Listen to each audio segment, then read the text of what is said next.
Dear students, हमारा आज का टॉपिक है vector addition and vector subtraction. Vector addition जो है ये वेक्टर ऑपरेशंस में से एक अहम वेक्टर ऑपरेशन है। हम वेक्टर्स डिफरेंट ऑपरेशन करते हैं जिसमें वेक्टर मल्टीप्लिकेशन है, मींस दो वेक्टर के आपस में मल्टीप्लिकेशन है, multiplication of vector to a scalar, और इस तरह से एडिशन ऑफ वेक्टर है। It plays a very important role in our daily life. Normally जब हम वेक्टर एडिशन देखते हैं तो हम दो अप्रोचेज यूज़ करते हैं। द फर्स्ट अप्रोच और first method is graphical method, जो कि commonly head to tail rule कहलाता है। और जो दूसरा मेथड है वेक्टर एडिशन को हासिल करने के लिए, वो है मैथमेटिकल मेथड, जो कि commonly vector addition by rectangular components कहलाता है। जैसे कि आपको बताया डियर स्टूडेंट्स के वेक्टर एडिशन जो है ये हमारी लाइफ में बहुत अहम रोल प्ले करता है। हमारे पास बहुत सारी एग्जांपल्स हैं, उसमें से एक एग्जांपल हम लेते हैं फ्लाइट ऑफ ए प्लेन की। जब एक प्लेन मूव करता है तो इसमें दो वेक्टर क्वांटिटीज़ का आपस में इंट्रैक्शन होता है, एक प्लेन की वेलोसिटी और दूसरा विंड की वेलोसिटी, विंड की डायरेक्शन।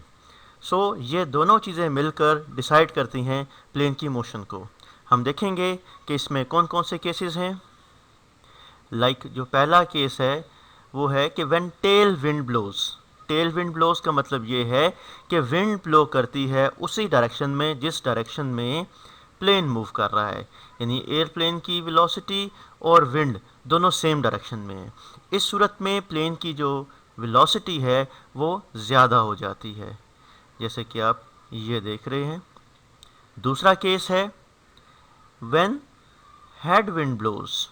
हेड विंड का मतलब ये है कि जिस डायरेक्शन में प्लेन ट्रैवल कर रहा है उस डायरेक्शन से अपोजिट विंड ब्लो कर रही है।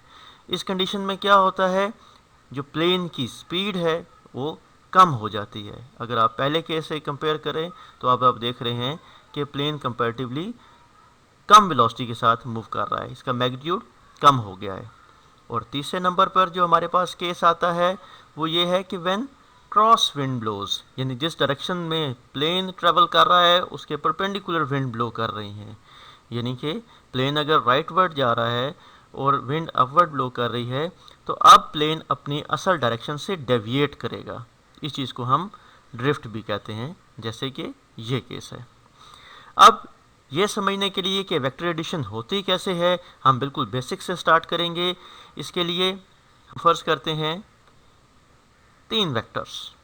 वेक्टर्स कौन कौन से हैं? ऑरेंज वेक्टर है जिसको मैंने ओ से रिप्रेजेंट कर दिया, फिर ब्लू वेक्टर है जिसको मैंने बी से रिप्रेजेंट कर दिया, and we have green vector जिसको जी से रिप्रेजेंट कर दिया है। तीनों वेक्टर्स के डिफरेंट मैग्नीट्यूड्स हैं, तीनों वेक्टर्स की डिफरेंट डायरेक्शंस हैं। हम देखेंगे कि इनको किस तरीके से ऐड किया जाता है। हम ग्राफिकल मेथड यहाँ पर यूज़ करेंगे, that is known as head to tail rule. उसमें आप किसी एक वेक्टर को फर्स्ट वेक्टर कंसिडर करते हैं। यहाँ पे हमने ऑरेंज वेक्टर को फर्स्ट वेक्टर लिया है, इसमें सेकंड वेक्टर जो कि ब्लू वेक्टर है उसको ऐड किया है। ऐड करने का तरीकाकार ये होता है कि सेकंड वेक्टर की टेल फर्स्ट वेक्टर के हेड के साथ अटैच होती है। इस तरह से जो थर्ड वेक्टर है हमारा ग्रीन वेक्टर, उसकी टेल को सेकंड वेक्टर जो कि ब्लू है उसके हेड, इसके टेल से अटैच कर दिया। सो ब्लू का हेड, सॉरी मैं इसको करेक्ट करूंगा, ब्लू का हेड और ग्रीन की टेल, इस तरह से तीन वेक्टर्स को हमने ऐड किया है।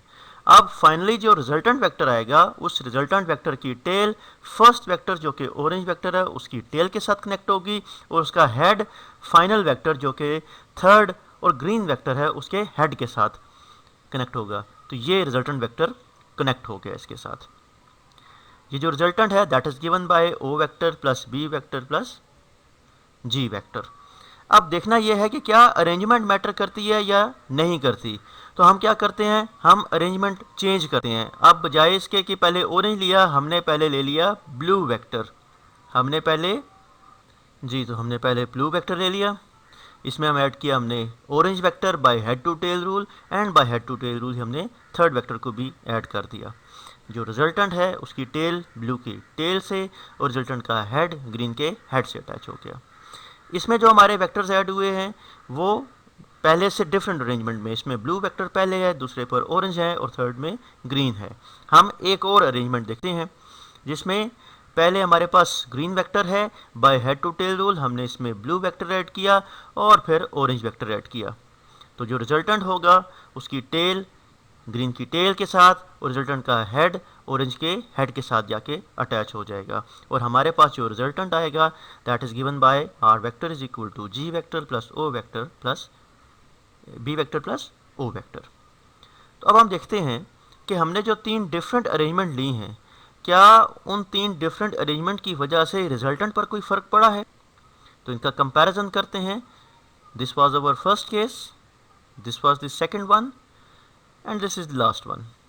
आप अगर इसमें देखें तो तीनों फिगर्स में डिफरेंट अरेंजमेंट में वेक्टर्स ऐड हो रहे हैं, लेकिन तीनों केसेस में रिजल्टेंट का ना तो मैग्नीट्यूड चेंज हुआ है और ना ही रिजल्टेंट की ओरिएंटेशन चेंज हुई है, ना ही इसकी डायरेक्शन में कोई फ़र्क आया है।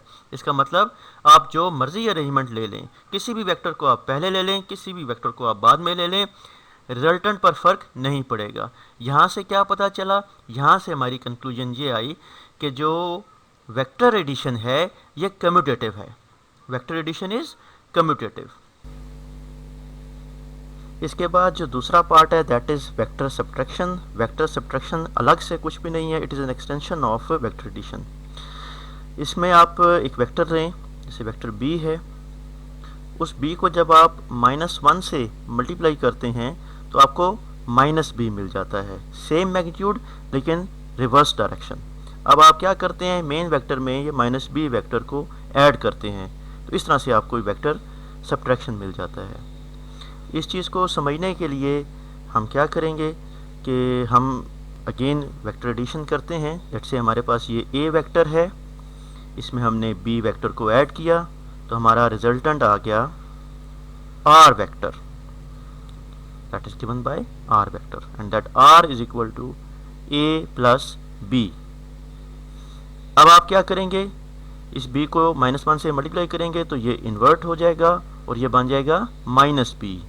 अब सेम a वेक्टर में आप इस -b वेक्टर को ऐड कर दें तो अब जो आपका रिजल्टेंट है वो रिजल्टेंट क्या बन जाएगा, वो रिजल्टेंट बन जाएगा r, और वो r किसके बराबर है, r is equal to a plus -b उसमें ऐड हो गया, ठीक है। या आप इस r को कह सकते हैं r is equal to a minus b। Hope so जी आपको वेक्टर एडिशन एंड सब्ट्रैक्शन की समझ आई है। आपकी तवज्जो का बहुत बहुत शुक्रिया। Thank you very much. अल्लाह हाफिज़।